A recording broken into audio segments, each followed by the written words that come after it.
Assalamu alaikum wa rahmatullahi wa barakatuh, je vous souhaite la bienvenue pour cette nouvelle vidéo. Donc comme on avait dit à la séance précédente, on va entamer justement le chapitre sur le tenwin. Alors le tenwin, c'est une leçon qui est importante parce que avec le tenwin, on va faire, on va dire, une percée dans la grammaire arabe. Alors dans certaines vidéos, on peut voir, on peut définir, effectivement, certains définissent le tenwin comme étant de manière assez raccourcie le doublement de la damma, le doublement de la fatha, le doublement de la kasra. Alors effectivement, j'ai bien prononcé le mot raccourci parce que initialement, c'est pas tout à fait ça. Alors on va le définir, on va dire proprement. Ce qui serait aussi intéressant de se poser comme question, c'est pourquoi le tenwin? Pourquoi doubler la damma? Pourquoi doubler la fatha? Et pourquoi doubler la kasra? Est-ce que la damma simple, la fatha simple et la kasra simple ne suffisaient pas finalement pour construire des mots? Alors, sans plus attendre, Inch'Allah, on va commencer cette leçon. Alors, on y va par le tenwin. Définition du tenwin. Alors, le tenwin est la marque d'un nom indéterminé par la prononciation de la lettre N à la fin, donc en arabe le nun. En français, cela est marqué par les articles 1 et 1 pour le singulier. Alors effectivement, dans cette définition, il y a plusieurs choses importantes. Alors, je vais commencer par une première partie. Alors, je vais souligner deux choses. Alors, le tenwin, c'est la marque d'un nom indéterminé. Alors, dans cette petite expression-là, il y a deux choses importantes. Il y a le nom et il y a indéterminé. Alors, le nom, oui, effectivement. Pourquoi? Parce que le tenwin, on va dire que le tenwin, c'est ce qu'on appelle alamat al-ism. Donc, il faut savoir qu'en arabe, les mots,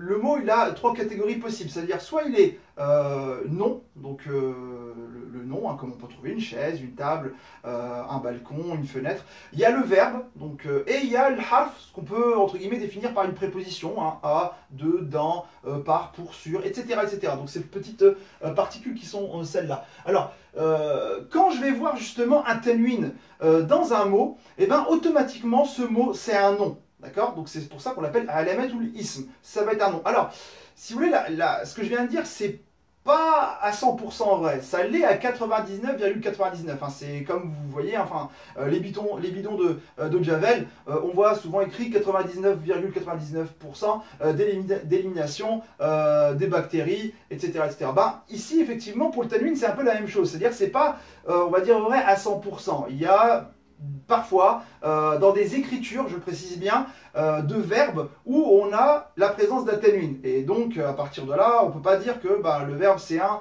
nom. Donc, mais en général, quand vous voyez un tenwin dans un mot, sachez que c'est un nom. Donc, ça, c'est une chose déjà très importante. Alors, la deuxième chose, le tenwin, sa présence, elle implique l'indétermination. Alors l'indétermination, c'est quoi? En français, si je parle par exemple de le stylo, donc c'est celui-là, et c'est pas un autre, d'accord, hein, le stylo, celui-là, ce stylo. Et si je dis un stylo, c'est un stylo, ça veut dire n'importe lequel. Donc ici, il y a bien une distinction entre le déterminé et l'indéterminé. Donc le tenwin, ça va impliquer ces deux choses-là. Alors, par la prononciation de la lettre N à la fin. Alors effectivement, parfois, on voit, par exemple, je vais prendre par exemple le cas d'une porte, hein, donc boun. Alors, on commence tout de suite par dire que le tenwin, hein, c'est tout simplement les deux petites dammas, on va dire plus ou moins collées. Initialement, il faut savoir une chose, c'est que à l'origine, le tenwin, c'est plutôt ça. Alors, bou, donc je vais... D'accord, c'est babou.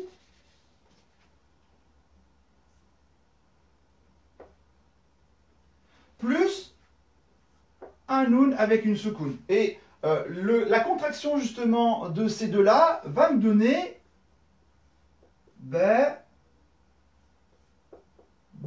Sauf que le tenwin, il se prononce à l'oral, mais il ne s'écrit pas. C'est-à-dire à l'écrit, on ne l'écrit pas. Donc ça, ce noun-là, on ne va pas l'écrire. Et c'est pour ça que on le présente comme cela. Donc baboun. Donc voilà, voilà, ça c'est important de le dire aussi parce que souvent on voit des personnes qui commencent le doublement de la fatha, le doublement de la kasra. Il faut faire attention à l'origine des choses. Alors, ça c'est une première chose.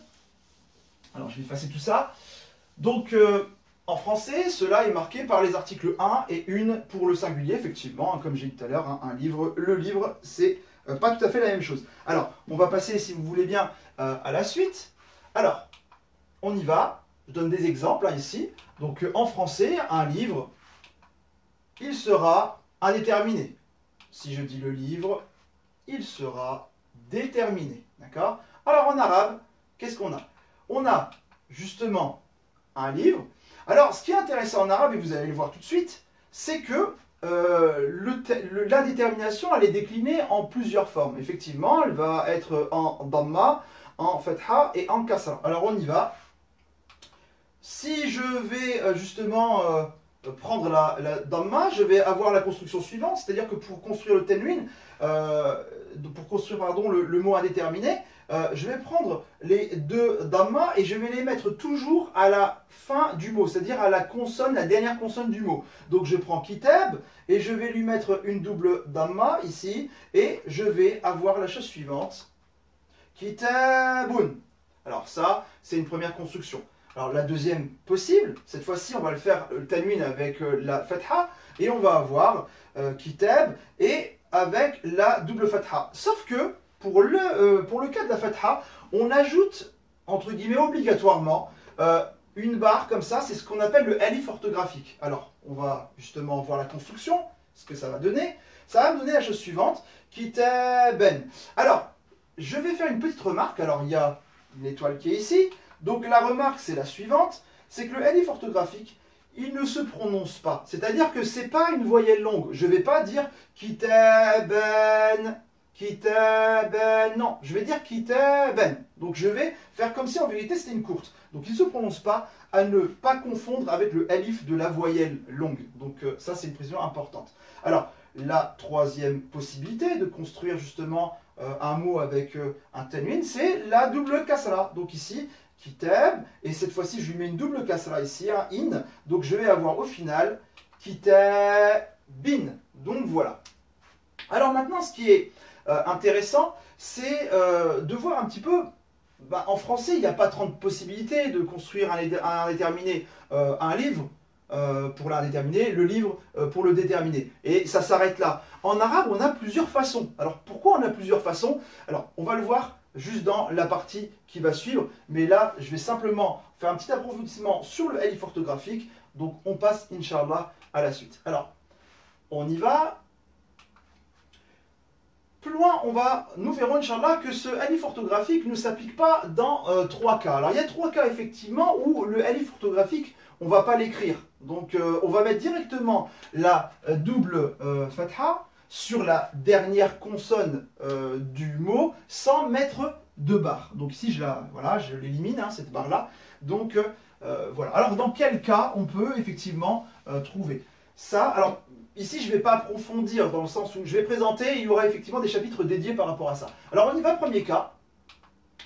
C'est ce qu'on appelle ta marbuta. Le ta marbuta, alors rapidement, ta marbuta c'est quoi hein? C'est la chose suivante, c'est ça, quand il est isolé, et c'est la chose suivante quand il est accroché. Alors souvent, tout le temps à la fin d'un mot, d'accord? Donc dans ce cas-là, s'il doit supporter entre guillemets la double fatha, donc le tanwin en fatha, il portera directement sur la consonne, donc sur le ta marbuta ici, et pareil, de la manière suivante, sans mettre de alif. Donc ça, c'est un premier cas, on va y revenir. Il y a une leçon que j'ai justement faite par rapport au thème al-Bouta, où on va voir tous les cas. Alors ça, c'est un premier cas. Alors le deuxième cas, il y a des mots, un peu, pas dire particuliers, mais il y a des mots comme par exemple celui-là, maqhen. Maqhen, à la fin, vous voyez ici, il y a un tanwin en fatha, pardon. Pourtant, il n'y a pas de alif orthographique qui monte. C'est-à-dire qu'ici, il y a un yes en point. D'accord? Il y a d'autres mots que celui-là. Mais voilà, il faut le savoir, on en verra bien entendu beaucoup d'autres. Alors, je passe au troisième cas. Alors, le troisième cas, c'est ce qu'on appelle la hamza. Alors, la hamza, c'est cette petite lettre qui est là, hein, donc ici, hop. Dans cette lettre-là, il y a certains cas où effectivement, on pourra mettre directement les deux, la double fatha ici, sans mettre de alif orthographique, pardon. Alors, je prends un petit exemple simple de mots, hein. Sama N. D'accord hein, s'il est avec une double fatha, il s'écrira comme ça, on ne mettra pas de alif ici. D'accord? Donc là, c'était une petite remarque hein, par rapport au alif orthographique, mais on aura l'occasion, Inch'Allah, d'y revenir. Alors maintenant, justement, on va maintenant, je pense, se poser la question du pourquoi en arabe il y a trois façons justement d'écrire une indétermination ou un nom déterminé avec la fatha, la damma et la kasra. Alors, on va passer à la suite. Pourquoi en langue arabe, le nom, alors je mets entre parenthèses, il peut être déterminé ou indéterminé, il est décliné sous trois formes. Alors on va justement essayer de comprendre un petit peu. Par des petits exemples en langue française, j'y vais. Si je prends une phrase simple, un livre est sur la table, je remarque que ici, le sujet c'est le livre, c'est lui qui est sur la table, d'accord? Donc ici, le sujet c'est le livre. Et si vous regardez bien, il s'écrit d'une manière unique, un livre qui soit sujet pour l'instant, et on verra par la suite. Je passe à un deuxième cas, si j'écris par exemple, je lis un livre, alors cette fois-ci, un livre il n'est plus sujet, le sujet c'est moi qui lis, et ici le livre, pardon, un livre il est ce qu'on appelle complément d'objet direct. Donc, je le souligne, il n'a pas la même fonction grammaticale, c'est-à-dire qu'il s'écrit de la même manière, un livre, mais il n'a pas la même fonction grammaticale. Dans le premier cas il était sujet, dans le deuxième il est ce qu'on appelle COD. Et puis il y a un troisième cas aussi, je peux très bien écrire, alors pardon, là il y a une petite erreur ici. Alors le vers est sur un livre. Donc j'ai posé un vers sur un livre. Et dans ce cas-là, ici, le vers, c'est lui le sujet. Et sur le livre, pardon, sur un livre, il est ce qu'on appelle complément d'objet indirect. Le vers, il est sur quoi? Il est sur le livre. Ici, je lis quoi? Je lis un livre. Donc ici, COD et là, COI. Alors, en français, vous avez bien remarqué, la position grammaticale différente du livre n'influe pas sur son écriture. En arabe, ça ne va pas être le cas, justement. Et c'est ça qui est intéressant, c'est qu'en arabe, quand on a une fonction grammaticale particulière, on a une écriture particulière, et donc une terminaison particulière. On y va. Je passe ici, donc il est sujet.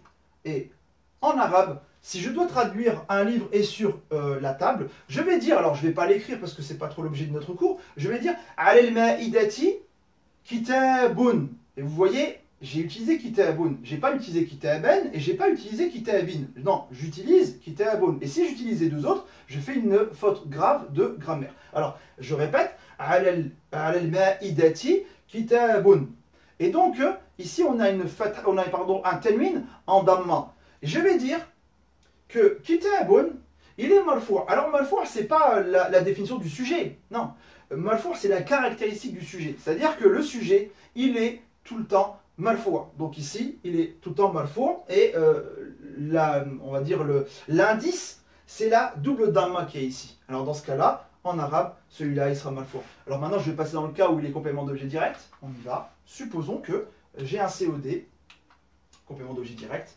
En arabe, je vais dire kitaban, et dans ce cas-là, sa caractéristique, c'est qu'il est mansoub. Alors, je vais essayer de faire une petite traduction. Je lis un livre, si je devais traduire en arabe, aqra'u kitaban. Et vous voyez, là, j'ai pas utilisé kitabun. Non, j'utilise kitaban. Alors, dans ce cas-là, il sera justement, la caractéristique, c'est qu'il sera mansoub. Et donc, obligatoirement pour lui, il portera une double fatha. D'accord? Je passe au troisième cas. Alors, le troisième cas, le vers, il est sur un livre. Il est complément d'objet indirect. Et en arabe, on va dire que kitabin, cette fois-ci, donc je répète, kitabin, il sera majrour. Donc majrour. Alors, c'est la caractéristique, pardon, il sera majrour. Alors, si je dois traduire cette phrase en arabe, je dirais tout simplement, donc le vers est sur un livre, al-ka'su ala kitabin. Al-ka'su ala kitabin. Alors vous voyez, j'utiliserai pas kitabun et je n'utiliserai pas kitaben. D'accord? Donc vous voyez, c'est vraiment quelque chose de très important. Et là, je vous avoue, on rentre vraiment dans la grammaire parce que rien qu'à partir de là, on pourra justement déterminer grammaticalement la position. Et ça va être très important. Donc voilà pour ce chapitre. Donc je vais ici passer à la suite. Alors, ce que je disais tout à l'heure, la terminaison des noms est un indice important pour déterminer sa fonction grammaticale. D'accord? Donc voilà. Alors, ce chapitre-là, il est terminé, il est assez court. Alors, qu'est-ce que je dois un peu, entre guillemets, retenir de tout ça? Ben, tout simplement que, deux ou trois petites choses. Le tanwin, si je le vois quelque part, je sais que j'ai affaire à un nom, d'accord? Pas un verbe, pas un harf, pas une préposition, je sais que j'ai affaire à un nom. Si je le vois quelque part, je sais que ce nom-là, il est indéterminé.